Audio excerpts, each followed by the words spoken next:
ओम गंग गणपतये नमः. सध्या सर्वत्र गणेशोत्सवाचा उत्साह सुरू आहे.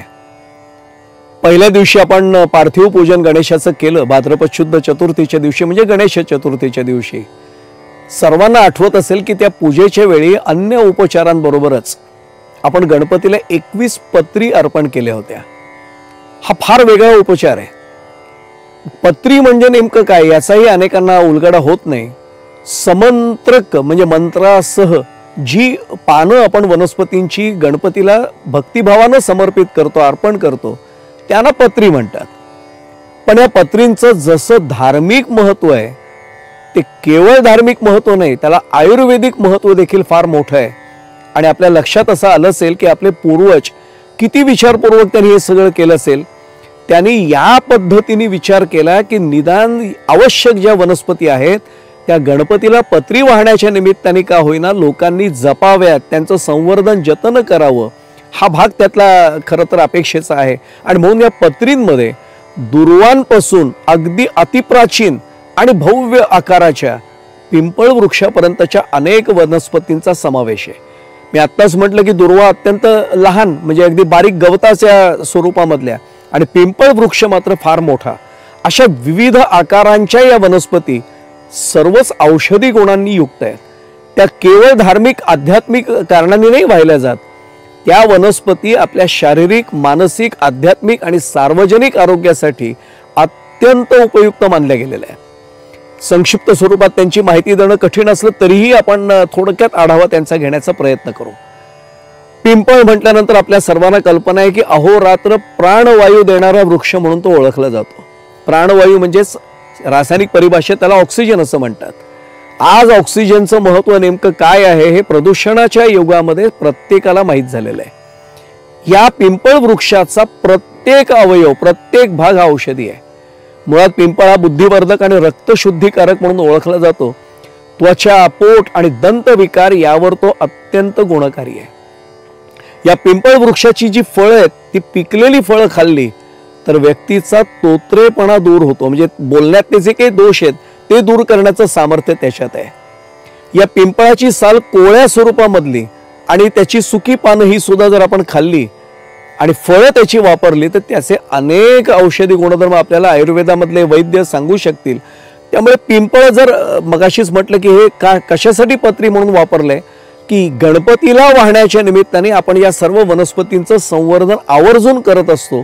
या वनस्पती आपल्या घराच्या बाजूला ठेवत असतो म्हणजे आपोआप हे औषधी, ज्याला पूर्वीच्या भाषेत सांगायचं तर आजीबाईचा बटवा म्हटलं जातो, अशा स्वरूपाच्या या वनस्पती आपल्या घरात असाव्यात हा पूर्वजांचा त्याच्या मागचा फार महत्वाचा हेतू. बेल सर्वांनाच माहिती आहे. एरवी बेल हा भगवान शंकरांना हा अर्पण केला जातो.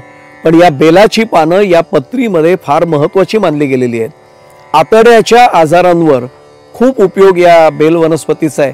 याची देखील मुळं, पानं आणि कच्ची आणि पिकलेली फळं, ज्याला बेलफळं असं आपण म्हणत असतो, या औषधात उपयोगी आहे.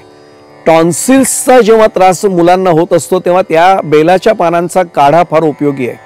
बेलफळं ही शक्तिवर्धक आहेत आणि मेंदू आणि हृदयाच्या स्वास्थ्यासाठी उपयुक्त म्हणून या बेलफळांचं महत्त्व त्याचं आयुर्वेदात सांगितलेलं आहे. बेलफळांच्या पिकलेल्या फळांचं सरबत हे शरीरातली उष्णतेचं शमन त्याचं करतं. शमी वनस्पती सर्वांनाच माहिती आहे. राजस्थान आणि गुजरातचा काही भाग म्हणजे थोडासा वाळवंटी भाग ज्याला आपण म्हणतो किंवा उष्ण आणि सुका भाग ज्याला म्हणतो याच्यात हा कल्पवृक्ष म्हणून ओळखला जातो.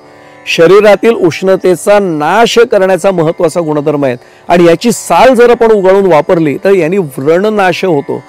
अतिसार जर होत असेल तर या झाडाची साल ही ताकामध्ये उगाळून दिली जाते असं आयुर्वेदामध्ये वर्णन आहे. त्यामुळे शमीचं सुद्धा आध्यात्मिक महत्व जेवढं आहे तेवढंच त्याचं आयुर्वेदामधलं महत्व आणि औषधोपचारातलं महत्व लक्षात येईल. दुर्वा या तर शीतल आहेच आहेत.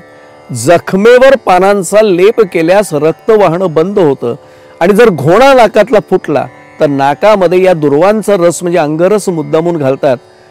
ज्याला व्हायरल डिसीज असं म्हणतो आपण, विषाणूजन्य असा नागिण नावाचा जो रोग आहे त्याच्यावर दुर्वा वाटून लावतात आणि रस पोटात देतात. ज्यांना नागिण रोगाचा वाईट अनुभव आलेला आहे त्यांना कल्पना आहे शरीराचा दाह प्रचंड होत असतो. हा दाह कमी करण्याच्या साठी या दुर्वा फार उपयुक्त ठरतात.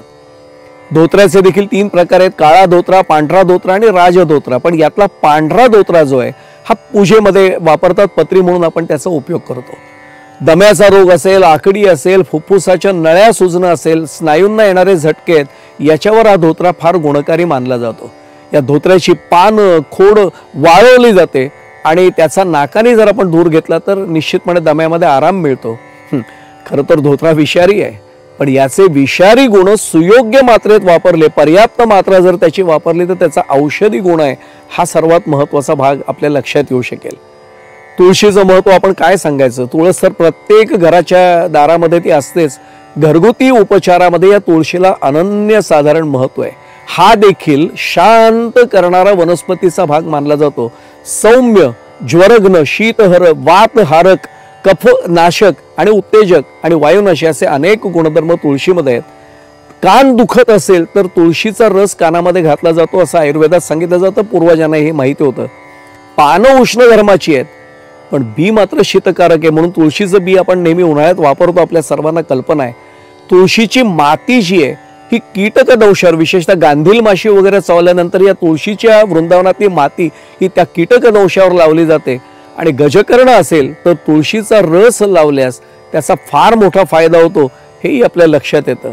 असाच माका, ज्याला भृंगराज म्हटलं जातं, त्याचेही 2 पुन्हा प्रकार आहेत, श्वेत माका आणि पीत माका किंवा श्वेत भृंगराज आणि पीत भृंगराज.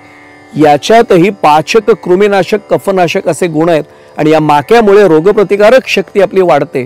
विंचू दंश असेल, त्वचा विकार असतील, मूळव्याध असेल, कावीळ असेल, सूज अशा अनेक विकारांवर ही वनस्पती फार गुणकारी आहे असं आपल्या लक्षात येईल. पुढची वनस्पती बोर आहे. भरपूर प्रमाणात क जीवनसत्व आहे. आपल्याला एरवी आवळा वनस्पती सर्वांनाच माहिती आहे, पण आवळ्याच प्रमाणेच बोरामध्ये देखील क जीवनसत्व भरपूर प्रमाणात आहे. त्याच्यात कॅल्शियम आहे, फॉस्फरस आहे, लोह असे अनेक घटक त्याच्यामध्ये समाविष्ट असल्यामुळे बोर देखील फार उपयुक्त आहे. याची देखील सालं, पानं, फळं, बिया औषधात वापरल्या जातात, म्हणूनही बोर महत्वाची आहे. साल त्याची अमांश आणि अतिसारावर उपयुक्त आहे आणि पानांचं चूर्ण हे मधुमेहावर उपयुक्त आहे. अन्य पत्री ज्या आहेत त्यांच्या संदर्भामध्ये आपण विचार हा उद्याच्या भागात करूया. आज पुन्हा एकदा गणरायांना प्रार्थना करूया की पत्री आम्ही तुम्हाला वाहतोय, परंतु आम्हाला तुमच्या आशीर्वादांची जास्त आवश्यकता आहे. हा आशीर्वाद त्यांच्याकडनं आपण मागूया. मंगलमूर्ती मोरया. ओम गंग गणपतये नमः.